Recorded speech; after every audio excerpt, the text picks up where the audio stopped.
नमस्कार, AP talk टाइममा स्वागत छ। आज हामीले चलचित्र उद्योगको वर्तमान अवस्था, विशेष गरेर कोरोनाका कारण परेको प्रभाव, चुनौती र अवसरका विषयमा चर्चा गर्दैछौँ।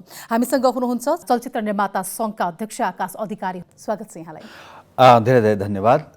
चलचित्र क्षेत्रको लागि आज तपाईँले बिहान यहाँ यो कोभिडको माहरमा पनि बोलाइदिनु, यसको लागि धेरै धेरै धन्यवाद एपी वान टेलिभिजनलाई। विशेष गरेर फागुनदेखि नै नयाँ चलचित्रहरू छायाङ्कन भएका छैनन्, सुटिङहरू भएको छैन। अहिलेसँगको यति 9 महिना 10 महिनाको अवस्थासम्ममा चाहिँ चलचित्र क्षेत्रमा कस्ता समस्याहरू आइपरेका छन् कोरोनाकै कारणले गर्दा? एक्ज्याक्टली। अब त्यो कस्तो छ भन्दाखेरि सबैभन्दा एउटा समस्या सुटिङ छायाङ्कन हुँदै रोकिएका सिनेमाहरू र कम्प्लिट भएर चैत वैशाखसम्म रिलिज हुने भनेर लिस्ट आउट भइसकेको 28 सिनेमाहरू र अर्को चाहिँ बन्नको लागि तयारी र कोही पोस्ट प्रोडक्सनमा रोकिएको सबै गर्दाखेरि 75 सिनेमाको हामीसँग डाटा आयो हाम्रो फिल्म प्रोड्युसर एसोसिएसनमा। त्यसको झन्डै हाम्रो 1,70 करोड रुपियाँको लगानी भइसकेको डाटा हामीलाई आएको छ। त्यसले चाहिँ एउटा फ्रिज भएर बसेको अवस्थामा छ, एक नम्बर। अर्को कुरा भनेको हाम्रो चाहिँ श्रमजीवी चलचित्र कर्मीहरू जो हुनुहुन्छ, प्राविधिकहरू, कलाकार, गीत स्रष्टा, सङ्गीत, यो सबै हाम्रै चलचित्र क्षेत्रभित्रै समेटिन्छ। उहाँहरू यो ठप्प भएर बस्दाखेरि उहाँहरूको दिनचर्या र चाहिने रोजीरोटीको नै ठुलो समस्या परिसकेको छ र यो पटक पटक हामीले राहत मागेर खुवाउने, राहत पुर्याउने भन्दा पनि राज्यले अब 9 months भइसक्यो र लामो उसको लागि अब सोच्नुपर्छ भनेर हामीले पटक पटक पहल गरिरहेछौँ र त्यसै अनुरूप हामीले सिसिएमसीमा गएर हाम्रो माध्यम भनेको चलचित्र विकास बोर्ड हो, सूचना सञ्चार प्रविधि मन्त्रालय, अर्थ मन्त्रालय, यो 3टा सेक्टर हो र यो सबैलाई हामीले आफ्नो तर्फको एप्लिकेसन पनि दिइसकेका छौँ र त्यसको अनुसार सिसिएमसीमा गएर बोर्डमा मैले आफ्नो प्रेजेन्टेसन पनि राखिसकेको छु र केही दिन अगाडि मात्रै मैले मिडियामै सुनेको थिएँ के माननीय अर्थमन्त्रीज्यूले भन्नुभएको थियो कि अति प्रभावित क्षेत्रलाई हामी केही न केही प्याकेज ल्याउँछौँ भनेर। अनि त्यसै अन्तर्गत अस्ति केही दिन अगाडि पनि हामी नायक शिवश्रेष्ठ हामी एउटा ग्रुप भएर गएर उहाँलाई भेट्यौँ र अति प्रभावितमा हामी पनि छौँ। हामीलाई फेरि गत आएको बजेटले हामीलाई अति प्रभावितमा समेटेन र त्यसपछि हामीले पटक पटक भने कि सबैभन्दा ठप्प भएको film industry, why not in film industry भनेपछि अनि उहाँहरूले फेरि मौद्रिक नीतिले, राष्ट्र ब्याङ्कको मौद्रिक नीतिले चाहिँ हामीलाई अति प्रभावितमा समेट्यो, तर पनि बेनिफिटसम्म अहिलेसम्म पनि जिरो छ। प्रोसेस पनि सुरु भएको छैन। त्यसले गर्दाखेरि हामीले गएर अर्थमन्त्रीज्यूलाई पनि यो कुरा राखेका छौँ। उहाँले भन्नुभयो मैले देखिरहेको छु टुरिज्म, सिनेमा, इन्टरटेनमेन्ट सेक्टर पनि प्रभावित भएको छ, केही न केही म प्याकेज ल्याउँछु, गर्छु भन्ने आश्वासन दिनुभएको छ। तपाईँ निर्माता सङ्घको अध्यक्ष पनि हुनुहुन्छ। निर्माताहरू नै जसरी अब अहिले लगानी गरेर पर्खिरहेका छन् आफूले चलचित्र निर्माण गर्ने भनेर, उहाँहरूले चाहिँ कसरी अहिले आफूलाई म्यानेज गरिरहेको हुन सक्छन्? कहिलेबाट चाहिँ चलचित्र फेरि सुरु होला, होइन? ब्याक टु पहिलाको जस्तो नर्मल हुन त अझै धेरै समय लाग्ने जस्तो देखिन्छ। यहाँ दुईटा कुरा छ। जस्तै ब्याक टु नर्मलमा आउनलाई जस्तै हामी भूकम्पकै उदाहरण दिउँ, होइन? त्यतिखेर पनि हामीलाई 2 years अराउन्ड लाग्यो कि एउटा नर्मलमा आउनको लागि भने त्योभन्दा खतरनाक यो हो। त्यसले गर्दा हामीले राज्यसँग भनेको के हो भन्दाखेरि हामीले WHO के अरे त्यसपछि आएर चाहिँ हाम्रो नेपाल सरकार र अनि सिसिएमसीको हामी नियम ऐन के बनाउनुहुन्छ तपाईँहरूले कोभिड सम्बन्धीको हामी मान्न तयार छौँ। त्यसको लागि के हो त भन्दाखेरि एउटा सिटलाई छोडेर हामीले चेसको स्टाइलले हामीले चाहिँ टिकट सेल गरेर यदि हल खोल्ने हो भने त्यो स्थितिले गर्न पनि तयार छौँ। तर हामीले के भनेको भन्दा त्यसमा एउटा निर्माताले करोडौँ रुपियाँ लागेको सिनेमा लगेर त्यहाँ रिलिज गर्छ भने एक त उसलाई रिस्क छ, अडियन्स आउँछ कि आउँदैन। अर्को रिस्क कहाँनिर छ भन्दाखेरि अलरेडी उसले 35 देखि 40% अकुपेन्सीमा सिनेमा रिलिज गर्नु परिरहेछ भने उसको लगानी उठ्छ कि उठ्दैन। र सिनेमा सेक्टर फेरि यस्तो प्रविधि हो, सिनेमा क्षेत्र जब एकचोटि रिलिज गरिसकेपछि मैले पैसा कमाएन म फेरि रिलिज गर्छु भन्न पाउँदैन। उसको त्यो सिनेमाकै लाइफ खत्म भयो। फेरि सिम्पल अरू डिजिटल सेक्टरमा जाला, तर सिनेमा हलबाट उत्रिएपछि फेरि ऊ पुनः आउन सक्दैन। त्यसले गर्दाखेरि हाम्रो भनाइ के छ, त्यहाँनिर रिस्क छ। तपाईँले एटलिस्ट 20% सब्सिडाइज गरिदिनुहोस्, गभर्मेन्टले ग्रान्ट गरिदिनुहोस् 20% त्यो सिनेमाको। त्यो फेरि चलचित्र विकास बोर्डमा हामीले मेरो सिनेमाको लगानी कति हो भन्ने कुरा हामीले आफै त्यहाँ भरेको हुन्छ फर्म, नेपाल सरकारको अन्तर्गतको चलचित्र विकास बोर्डमा भने त्यस अनुरूपमा हामीलाई 20% को सब्सिडाइज गरिदिनुहोस्, 80% हामी रिस्क लिन्छौँ। त्यस्तै हामीले सेम छायाङ्कन पनि मागेछौँ। कोभिडले गर्दाखेरि सारा मापदण्ड अपनाउँदाखेरि 40 दिन 50 दिन लाग्ने सिनेमा 100 दिन लाग्न सक्छ। यसको मतलब बजेट बढ्यो। बजेट बढ्ने बित्तिकै निर्मातालाई यस्तो बेलामा हलबाट त्यति पैसा नआउने, यता बजेट बढ्ने, सिनेमा कसरी बन्छ?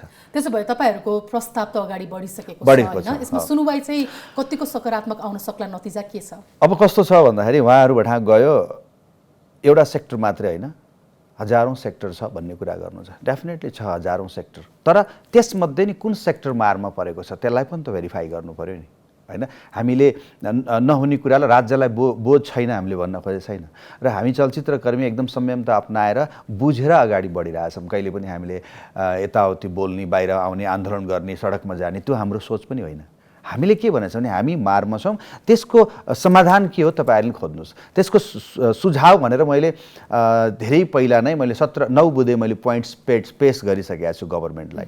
यो भएको खण्डमा कोभिडबाट हामी बच्न सक्छौँ। अनि 17 पोइन्ट्स त मैले फेरि उसमा पनि राखेको थिएँ, बजेटमा पनि। त्यसमा के त्यो चाहिँ लङ लास्टिङ सिनेमालाई कसरी माथि ल्याउन सकिन्छ भनेर दीर्घकालीन योजनासहित पनि बुझाएको थिएँ मैले, तर बजेटले समेट्न सकेन। अब अहिले भन्नुपर्दाखेरि के छ भने हामीले राज्यलाई भनेको हामीलाई थोरै सहयोग गर्नुहोस्, एउटा निर्माताको लगानीमा धेरै सिनेमा नै बन्दैनन्, यो सालसम्म अथवा 1.5 वर्षसम्मलाई दिनुहोस्, त्यहाँभन्दा बढी नदिनुहोस्। हामीले त्यतिखेरसम्मको लागि 20% लगानीको चाहिँ तपाईँहरूले सब्सिडाइज गरिदिनु भयो, ग्रान्ट गरिदिनु भयो भने हामी 80% लगानी गऱ्यौँ भने हामीले फेरि यहाँका यति धेरै श्रमजीवी चलचित्रकर्मीहरूलाई हामी श्रम दिन सक्छौँ, काम दिन सक्छौँ नि त। उहाँको रोजीरोटी त हामी चलाउँछौँ नि त। एउटा निर्माताले सुटिङ स्टार्ट गर्यो भने त्यसमा लगभग 50 जनाले काम पाउँछ। पक्कै पनि अब जस्तो सुटिङ नै गर्नु पर्यो कुनै चलचित्रको भने एक ठाउँमा भेला हुनु पर्यो, प्राविधिक कलाकार सबै गरेर गिन्ती नै गरियो भने 50 जना लगभग पुग्छन्, हैन? अहिले त हामी भौतिक दूरीको कुराहरू गरिरहेका छौँ, असम्भव प्राय नै देखिन्छ। तर सीमित मात्रामा प्रतिनिधिहरूलाई चाहिँ प्रेजेन्ट गराएर सुटिङ गर्न पनि त सकिन्छ होला नि, हैन? सकिन्छ। त्यसमा हामीले सक्दो मिनिमाइज गर्छौँ, 1 नम्बर। 2 नम्बर हामीले के भनेछौँ भने जाने सबैजनालाई गभर्मेन्टले सहायता गरिदिनुहोस्, PCR टेस्ट गरिदिनुहोस्। हामी क्लोज क्याम्प गर्छौँ। अहिले पनि त फ्याक्ट्रिज खुलिरहेछन् नि त, 500-400 वर्कर भएका पनि, तर उनलाई PCR टेस्ट गरेर भित्र ल्याइसकेपछि बाहिर जान दिइएको छैन। त्यहीँ खानी बस्ने सबै व्यवस्था गरिएको छ, उहाँहरूको लागि सुविधा सम्पन्न बनाएर काम लिएको छ वा काम दिइएको छ। त्यही हामीले गर्न खोजेको सिनेमाको लागि पनि। कुनै हामी आउटडोर जान्छौँ भने त्यो होटललाई हामी पहिले सेनिटाइज गरेर त्यसको चाहिँ नि एउटा फ्रेस गरेर त्यहाँ बाहिरको व्यक्ति आउन नदिने, हामीले खानपिन पनि आफ्नै त्यहाँभित्र चाहिँ नि भनौँ न आफ्नै एउटा चाहिँ क्यान्टिन राखेर अथवा आफ्नै मेस राखेर त्यहीँबाट खाना खाने, बाहिरको नल्याउने, र खालि क्यामेराको अगाडि हुने कलाकारले मात्रै मास्क आउट गर्ने, अदरवाइज अरू सबैले मास्क सेनिटाइज गर्ने, यो किसिमको PCR टेस्ट गरेर क्लोज क्याम्पमा पनि हामी सुटिङ गर्न तयार छौँ। अहिलेको अवस्थामा चाहिँ अरू अधिकांश क्षेत्रहरू खुलिसकेका छन्, तर नेपाली चलचित्र क्षेत्रलाई चाहिँ यो प्रतिबन्ध किन होला त? यही हामी आश्चर्यमा छौँ, किनकि यातायात पनि खुलिसकेको छ। अहिले भर्खरै खुलिसक्यो अलमोस्ट। अहिले भर्खरै एनाउन्समेन्ट भयो अब डोमेस्टिक अल फ्लाइट्सहरू खुल्ने भनेर हिजो मात्रै पनि मैले न्युजमा सुनेको थिएँ। भन्दाखेरि सिनेमालाई मात्र किन त भन्दाखेरि सिनेमा त छायाङ्कन त हामी आउटडोरमा गर्छौँ, अझ खुल्ला ठाउँमा गर्छौँ, त्यहाँ त्यति साह्रै रिस्क हुँदैन। सिनेमा भवनको कुरा हो, सिनेमा भवनकोमा पनि उहाँहरूले चाहिँ नि त्यो चाहिँ एडजस्ट फ्यानहरूलाई पावरफुल राख्ने, सकिङ भेन्टिलेटर राख्ने कुराहरू गर्नुभएको छ। सबै उहाँहरूले हामीले चाहिँ यसबाट बच्नको लागि, किन हामी सबैको दायित्व र कर्तव्य पनि हो कि एउटा नागरिकलाई यसबाट कसरी बचाउन सकिन्छ भन्ने कुरा, र आफू पनि बच्नुपर्छ। त्यो सबै मापदण्ड अपनाउन तयार छौँ। फेरि पनि हामीपट्टि फर्केर हेरेको छैन र सुनवाई भइरहेको छैन। यसको लागि हामीले फेरि पनि सम्बन्धित निकायहरूमा चाहिँ नक गरिरहेछौँ। सिनेमा हलहरू सञ्चालन गरियो भने अब भनिन्छ नि दर्शकहरूको पनि त रोजाइ होला। नेपाली चलचित्रलाई नै माया गर्ने दर्शकहरू त पर्खाइमा हुनुहुन्छ, उहाँहरूको यो प्रतीक्षा कहिलेसम्म होला त? अब हाम्रो सोचाइमा चाहिँ अब खुल्नुपर्छ र अब खोल्छ होला भन्ने हामीले आश गरेका छौँ, किनभने डोमेस्टिक फ्लाइटका कुराहरू आए। अस्ति भर्खर पर्यटन मन्त्रीज्यूले टुरिज्म खोल्छु भनिसक्नु भएको छ, भन्दाखेरि सञ्चार मन्त्री अब चुप लाएर बस्नुहुन्न भन्ने हामीलाई पनि लागिरहेछ, होइन? त्यसले गर्दाखेरि यो खुल्नुपर्छ र हरेक मापदण्ड पनि हामी अपनाउँछौँ। र यो क्षेत्र खुलेन भने अब हामी वेट एन्ड सी गर्न सक्ने स्थिति छैन, किनकि हाम्रा श्रमजीवी र हाम्रा एउटा दक्ष कलाकार, दक्ष प्राविधिहरू हिजोको दिनमा पनि पलायन हुन बाध्य हुनुभएको छ यस्तै घटनाहरूको बेलामा भने यो लामो समयमा अब हामीलाई डर छ कि हामीले दक्ष प्राविधिक कलाकारहरू यो क्षेत्रका राम्रा व्यक्तिहरूलाई चाहिँ गुमाउँछौँ, उनीहरू चाहिँ विदेश जान र पलायन हुन बाध्य हुनुहुन्छ भन्ने हामीलाई चाहिँ डर त्यसको छ। यो कुरा राज्यले नै विचार गर्नुपर्छ र चलचित्र क्षेत्र भनेको ओन्ली इन्टरटेनमेन्ट मात्रै होइन, यो चाहिँ एउटा राज्यको एउटा चाहिँ भनौँ न कला संस्कृति वेशभूषा भाषा सबैको चाहिँ नि संरक्षण गर्ने र पर्यटनलाई प्रबन्धन गर्ने क्षेत्र पनि हो फिल्म इन्डस्ट्री भनेको। निर्माण कार्य सम्पन्न गरिसकेर अब रिलिजको सङ्घारमा मात्र भएका चलचित्रहरू कति जति छन्? 28 अराउन्ड छन्। 28 वटा सिनेमा बसिरहेको। त्यसको अलावा अहिले फेरि एउटा भनौँ न सानोतिनो काम बचेका सिनेमा रिलिज हुन पाउँथेन नि त, अहिले त्यो पनि कम्प्लिट भएर अब त्यसको डाटा अरू बढिसकेको छ अहिलेको बेला। तर म्युजिक भिडियोहरू कतिपय गीतहरू सुटिङ पनि भइरहेका छन् होइन, त्यसरी नै यसको पनि छायाङ्कन गर्न सकिने अवस्था त छ नि?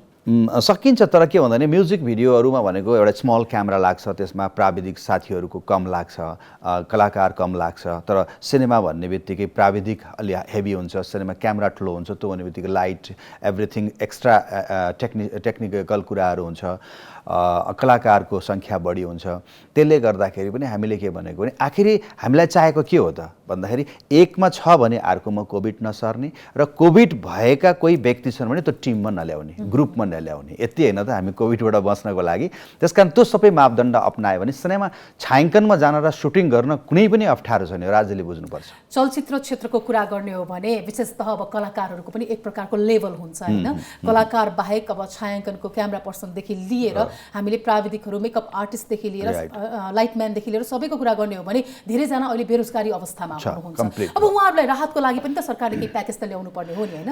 त्यसैको लागि मैले भने नि अर्थमन्त्रीलाई गएर भेटेका छौँ र उहाँले चाहिँ नि अप्ठ्यारोमा पर्नु भएको छ, केही न केही प्याकेज आउँछ भन्ने कुरा हामीले आश्वासन पाएछौँ र मैले पटक पटकमा रिपिट गरिरहेको कारण यही हो कि त्यो प्याकेज के आउला त भन्ने हामी वेट एन्ड सीमा छौँ। र त्यो आइसकेपछि जस्तै हलिउडको प्रड्युसरहरूलाई 9 महिना 10 महिना लकडाउन हुँदाखेरि राज्यले राहत दिनुपर्ने थिएन नि, तर पनि त्यो इन्डस्ट्रीलाई बचाउनु पर्छ, इन्डस्ट्रीसँग हामी पनि छौँ है भन्ने देखाउनको लागि हलिउडको सरकारले भनौँ न अमेरिकन सरकारले हलिउड प्रड्युसरहरूलाई पनि राहत दिएको छ। त्यो सरकारको दायित्व, एक्ज्याक्टली दायित्व देखाएको। त्यसै गरी बलिउडमा पनि कम्प्लिट टेक्निसियनदेखि लिएर एबिसी छुट्याए, जसलाई मलाई चाहिँदैन भने त्यो कलाकारलाई दिएको छैन, जसले मलाई चाहिन्छ भने त्यो कलाकारको ब्याङ्कमा मनी सेन्ड गरिदिएको छ, त्यसरी उनीहरूले सेभ गरेको छ भने हाम्रो पनि त त्यही इन्डस्ट्री हो नि भन्दाखेरि हामीलाई चाहिँ सुनवाई नै नहुँदाखेरि कता कता फिल हुन्छ कि हामीले गलत पेसा पो अपनाइएछ कि भन्ने कहिले कहिले चाहिँ फिल हुन्छ। तर यो के पेसा गलत होइन, फेरि सोचाइको साइलाई त्यो हुन सक्ला, किनभने मैले भनिहालेँ इन्टरटेनमेन्ट आज 9 महिनाबाट लकडाउन भएर बसेको दर्शकहरूलाई हुनसक्छ हाम्रा लिडर्सहरूलाई जो चाहिँ नि आफै इन्टरटेन हुनुहुन्छ, आफै व्यस्त हुनुहुन्छ, उहाँहरूलाई इन्टरटेन नचाहिएला, तर हाम्रा अन्य दर्शकलाई त यो 9 महिनाको लकडाउनमा त इन्टरटेन त चाहिएको छ नि त। उहाँहरूलाई सिनेमा हल मिस गरिरहनु भएको छ, उहाँहरूले सिनेमा हेर्न जाने मिस गरिरहनु भएको छ भने यो सबै कुराको मापदण्ड हामीले अपनाएर सिनेमा भवन र छायाङ्कन सुटिङ चाहिँ खोल्नुपर्छ। अब 2075 भन्दा 2076 मा यसै पनि चलचित्रहरू कम मात्रामा निर्माण भएको भनिन्छ। विशेष गरेर अहिले अब चलचित्र उद्योगको विकासक्रम र गति चाहिँ कस्तो पाउनुहुन्छ? अब केही दिन चाहिँ हामीलाई यो स्पिड लिन हामी सक्दैनौँ, किनकि यो समस्यामा सबै परेका छौँ। एक त मैले अघि नै भने मौद्रिक नीतिले ल्याए तापनि कस्तो हुन्छ भने मौद्रिक नीतिले के ल्याइदिएको छ भने एउटा कम्पनी कुनै कम्पनी छ त्यसले लोन लिएको छ भने त्यो लोनलाई त्यसको कति पर्सेन्ट लिएको छ त्यसको 20% थप गरिदिने, त्यसको अलावा अर्को लोन चाहियो भने त्यो 20%लाई चाहिँ 5% इन्ट्रेस्टमा दिने भन्ने कुरा ल्याएको छ। तर सिनेमाको हकमा के हुन्छ भने कति सिनेमाहरू मेकिङ गर्दाखेरि लोन पाउँदैन, सिनेमा कम्पनीहरूले लोन पाउँदैन। त्यो नपाएको खण्डमा त्यो व्यक्तिले के गरिरहेछ भन्दाखेरि हाउसिङ लोनको हिसाबबाट लिएर हुन्छ कि त्यसपछि आएर पर्सनल बिजनेस लोन भनेर लिएर हुन्छ कि वडी लिएर हुन्छ कि उसले सिनेमा मेकिङ गरिरहेछ, विकल्पहरू लिएर अपनाएर। भनेपछि त्यो अपनाएको विकल्पमा त राष्ट्र ब्याङ्कको मौद्रिक नीतिले छोएन नि त, त्यसै पनि निर्माताहरू मारमा छ। त्यस कारणले अस्ति मैले गभर्नर साहबलाई पनि भेटेर यो कुरा राखेको छु कि एउटा राज्यले, जस्तै म आज 26 इयर्सबाट फिल्म इन्डस्ट्रीमा छु, मेरो अरू कुनै पेसा छैन, यो मात्रै मैले काम गरिरहेको छु भने मलाई गभर्नमेन्टले र मेरो निकाय भनेको चलचित्र विकास बोर्डले मलाई सर्टिफाई गर्न सक्छ, he is the film maker हो भनेर। त्यस्तो खालको व्यक्तिले पनि उसले लिएको ब्याङ्किङ लोन र सिनेमामा उसले लगानी गरेको देखिन्छ, किन ब्याङ्कबाट त पे गरेको देखिन्छ नि त, आफ्नो ब्याङ्कबाट कोलाई दिएको छ, टेक्निसियनलाई दिएको छ, सबै कुरा देखिन्छ नि। त्यो प्रुफ भएको खण्डमा राज्यले त्यस्तोलाई पनि समेट्नुपर्छ भनेर पनि हामीले प्रस्ताव राखेको छौँ। 26 वर्षदेखि नेपाली चलचित्र क्षेत्रमा हुनुहुन्छ, तर अब अहिले भन्नुपर्दाखेरि निजी क्षेत्रको प्रतिनिधिमूलक संस्था नेपाल उद्योग वाणिज्य महासङ्घको निर्वाचन र कार्य समिति सदस्यमा यहाँको दावेदारी पनि छ, यो के का लागि हो? जस्तै मैले योभन्दा पहिला 2073 सालकोमा पनि म नेपाल चलचित्र निर्माता सङ्घको अध्यक्ष भएर आएपछि हाम्रो संस्था अलरेडी त्यहाँ मेम्बर छ र मैले दिएको थिएँ र म एउटा राम्रो मतले विजयी भएर आएको थिएँ। म अहिले पनि केन्द्रीय सदस्य छु उद्योग वाणिज्य महासङ्घमा र म त्यहाँ गइसकेपछि मैले के पाएँ भन्दाखेरि हाम्रो 55 वर्षमा फिल्म इन्डस्ट्री रनिङ भइरहेछ, तर यतिखेरसम्म हाम्रो फिल्म इन्डस्ट्रीलाई सेवामूलक इन्डस्ट्रीमा मात्र राखिएको थियो र त्यहाँ जाने बित्तिकै अहिले गएर हामीले राष्ट्रिय प्राथमिकता प्राप्त उद्योगमा राख्न सफल भएँ। त्यो भनेको राज्यको पनि दायित्व हो। अब जस्तै टुरिज्म राज्यको दायित्व हो, कृषि राज्यको दायित्व हो भने फिल्म इन्डस्ट्री पनि अब राज्यको दायित्व हो। त्यसमा राख्न सफल भएँ। त्यसको लागि फिल्म इन्डस्ट्रीको सपोर्ट, मेरो लगन र मेहनत, त्यसको साथसाथै उद्योग वाणिज्य महासङ्घका अध्यक्ष भवानी राणाजी, अपकमिङ प्रेसिडेन्ट हाम्रो शेखर गोल्छाजी, त्यस्तै गरी चन्द्र ढकाल अनि उमेश लाल श्रेष्ठ, उहाँहरूको स्पेसल सहयोगबाट नै मैले फिल्म इन्डस्ट्रीलाई एउटा राज्यको चाहिँ एउटा राज्यले रेकगनाइज गर्ने इन्डस्ट्रीमा लान सफल भएको छु। र अब मेरो क्यान्डिडेन्सी किन भन्दाखेरि एक्चुअली त्यो नाम त आयो गत के अरे माघ फागुनको एन्डमा हाम्रो चाहिँ 18 गते चाहिँ अब राष्ट्रिय मान्यता प्राप्त उद्योग भनेर आयो, तर त्यो नाम मात्रै आएर हुँदैन। नीति नियम ऐन एउटा पोलिसी नबनिन्जेलसम्म त्यसबाट हामीले बेनिफिट पाउन सक्दैनौँ। त्यस कारणले मेरो फर्स्ट नम्बर 1 चाहिँ त्यहाँ अब गएर फेरि एकचोटि लबिङ गरेर पोलिसी मेकिङ गर्ने, त्यसको बेनिफिट फिल्म इन्डस्ट्रीलाई दिलाउने, त्यसपछि क्वालिटीका सिनेमाहरू मेकिङ गरेर ती सिनेमाहरूलाई इन्टरनेसनलसम्म लैजान सकिन्छ हामीले भन्ने कुरा बाटो खोल्ने हो। र म South Asia film federation of South Asia film फेस्टिभलको चाहिँ म बोर्ड मेम्बर छु।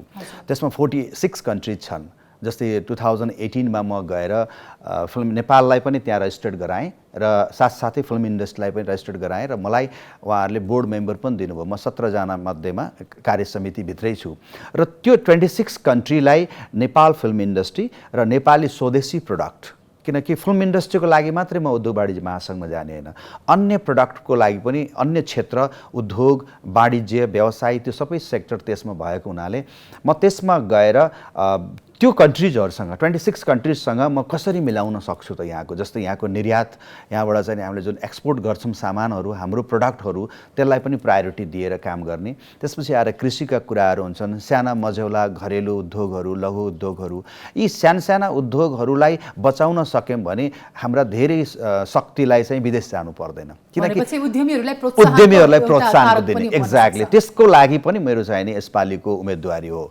उम्मेदवारीपछि अब भोटिङकै कुरा गर्नु पर्दाखेरि पनि अहिलेको समय भनेको त सामान्य अवस्था छैन, कसरी गरिरहनु भएको छ, कतिको प्रभावकारी होला, अपेक्षा के छ? राइट, अब मैले के छ भने सबै हामीलाई वस्तुगतमा भोट गर्ने भनेको सबै फेरि अध्यक्षज्यूहरू, सबै सङ्घ संस्थाको अध्यक्षहरू, उहाँहरूलाई यति सजिलो छ कि उहाँहरूले यो व्यक्ति कस्तो हो त भनेर उहाँहरूले बुझ्न सक्नुहुन्छ, किनकि विगतको कामले देखाउने हो नि त त्यो कुराहरू होइन।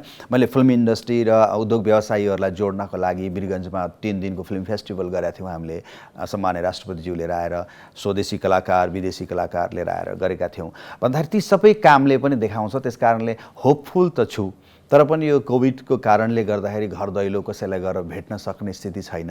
अनि टेलिफोनबाट मार्फतबाटै कुरा गर्दाखेरि कस्तो लाग्छ भने एडिटेड धेरैको फोन आएर उहाँहरूलाई एउटा यस्तो आफै त प्रब्लममा छौँ हामीहरू, त्यही माथि फोन आउँदाखेरि उहाँहरू पनि एडिटेड भइसक्नु भएको छ कि जस्तो डर पनि लाग्छ फोन गर्न, तर पनि फोन गर्दाखेरि राम्रो रेस्पोन्स गरिदिनुहुन्छ। आकाशजी तपाईँले फोनै गर्नु पर्दैन, वी आर विथ यु भन्नुहुन्छ। सो आइ एम होपफुल छु, तर इलेक्सन हो, के हुन्छ भनेको त्यो त अब हामीलाई 13 गते शनिबार बेलुकाको नतिजाले नै बताउँछ। आशा र भरोसा कतिको छ? डेफिनेटली आशा भरोसा। म एउटा राम्रो टिममा पनि छु, किनकि आफैमा चन्द्र ढकाल भनेको एउटा सिम्पल एउटा कर्मचारीबाट आज देशको अर्थतन्त्रको एउटा टप लेभलमा आइसक्नु भएको व्यक्ति हो। त्यसले गर्दाखेरि उहाँले जुन सिस्टमलाई ल्याउनु भएको छ त्यसले चाहिँ अगाडि लान सक्छ प्राइभेट सेक्टरलाई भन्ने मेरो आशा छ। त्यसकारणले एउटा गुड प्यानलमा म छु। त्यसको साथसाथै उमेशलाल श्रेष्ठ पनि एउटा राम्रो राजनीतिक घरानाको व्यक्ति भए तापनि आफू व्यापार र व्यवसायमा हुनुहुन्छ अनि उहाँहरूको हिजोको एक्सपिरियन्स उहाँको अनुभवलाई क्याच गर्न सकिन्छ नि त भोलि भन्ने हिसाबले नै हामीले त्यो सेक्टरमा लागेका छौँ, त्यो फिल्डमा। र सबै उद्योग व्यवसायीहरूको प्राइभेट सेक्टरको उहाँप्रति भरोसा र विश्वास पनि छ। त्यसले गर्दा हामी एउटा प्यानलगत पनि र साथसाथै हामीले हिजो गरेको काम र अब गर्ने काम मा पनि उहाँहरूले मूल्याङ्कन अवश्य गर्नुहुन्छ। र त्यसको अलावा अर्को के भन्दाखेरि कुनै पनि सङ्घ संस्थामा जाने भनेको मलाई के लाग्छ भने धन कमाउन, आर्थिक कमाउन होइन। म डेफिनेटली 3 वर्ष नेपाल फिल्म प्रोड्युसर एसोसिएसनमा आएँ र उद्योग वाणिज्य महासङ्घमा गएँ, मेरो लसै लस छ, किनभने मैले प्रत्येक इयर एउटा फिल्म बनाउँथेँ। मैले लास्ट इयर 4 इयर्समा जम्मा 2टा फिल्म बनाएँ मैले। अगाडिका चलचित्रहरू धेरै हिट नभएर त होइन? होइन, त्यसरी होइन। चलचित्रहरू हिट छन् नि। कोहिनूर रेकर्ड ब्रेक चलचित्र हो, ऐतिहासिक रेकर्ड ब्रेक हो। मेरो कथा विषयवस्तु र मेरो चाहिँ निर्देशनमा बनेको हो। त्यस्तै गरी क्रोध होइन, म आफै अभिनय गरेको सिनेमाहरू, धेरै सिनेमाहरू छन्। जुनै सिनेमाले एकदमै वर्स्ट भएर गयो भन्ने सिनेमा छैन मैले अहिलेसम्म बनाएको 19-20वटा सिनेमामा।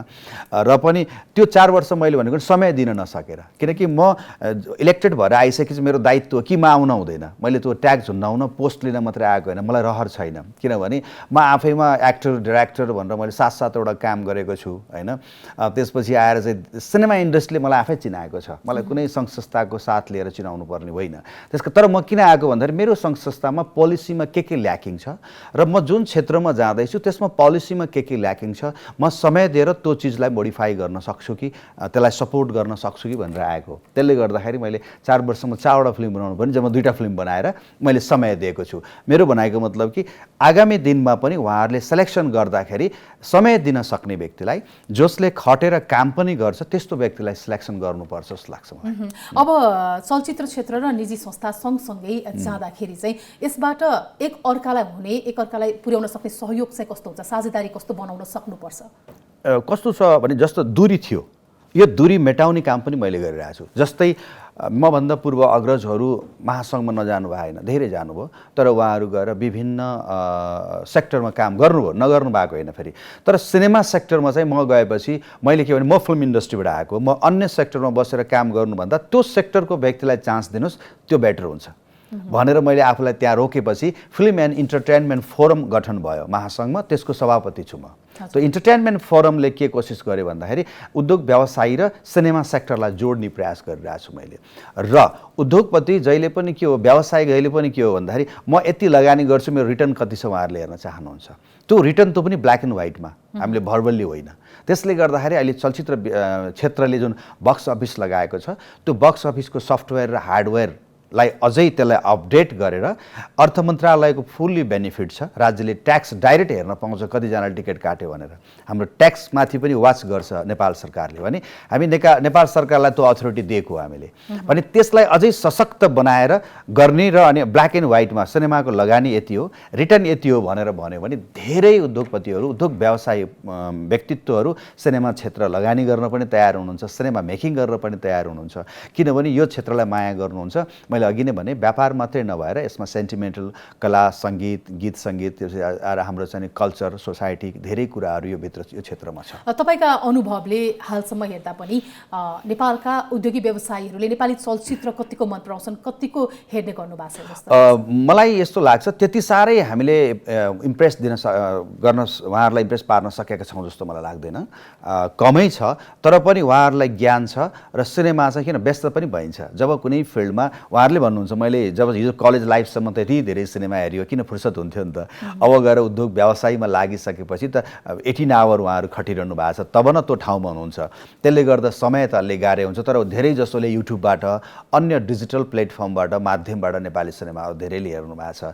जस्तै मैले मेकिङ गरेका सिनेमाहरू हेरेँ, जस्तै मैले युट्युबमा भएको सिनेमाहरू कहिले कहिले हामीले लिङ्क राखिदिन्छौँ राम्रो सिनेमाहरूको। हाम्रो फोरम छ, त्यो फोरममा धेरैले हेर्नुहुन्छ, कमेन्ट्स पनि आउँछ, यहाँ यस्तो भएछ, यस्तो भए राम्रो हुन्थ्यो, अथवा अथवा this is the best part भनेर आउँछ।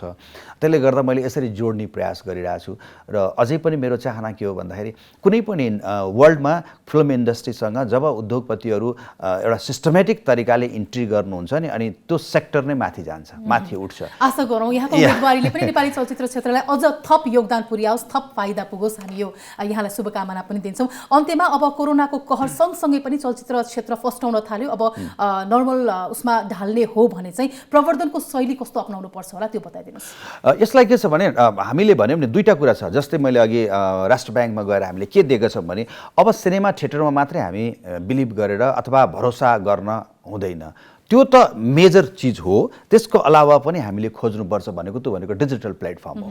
डिजिटल प्लेटफर्ममा यहाँ के गाह्रो छ भने तपाईँलाई मैले भन्नै पर्छ। जस्तै विदेशी धेरै प्लेटफर्महरू छन्, जस्तै नेटफ्लिक्सहरू, यस्ता यस्ता प्लेटफर्महरू हाम्रा यहाँ धेरैभन्दा धेरै दर्शकले हेरिरहनु भएको छ। तर के छ भने हाम्रो चाहिँ यो जुन मनीको ट्रान्ज्याक्सनका कुराहरू छ नि त्यो नमिलेको कारणले हामीले बाहिरको आइपी एड्रेस लिएर अथवा बाहिरको लगइन पासवर्ड लिएर हेरिरहेछौँ। त्यसले गर्दाखेरि त्यसले हामीलाई देख्दैन कि यहाँ कति मेरो मेम्बर छ भनेर। त्यस कारणले हामी त्यहाँ नेपाली सिनेमा सेल गर्न सकिरहेको छैनौँ। हाम्रो मेम्बर छैन अथवा त्यहाँसँग रिलेटेड छैन भन्ने जस्तो भइरहेछ।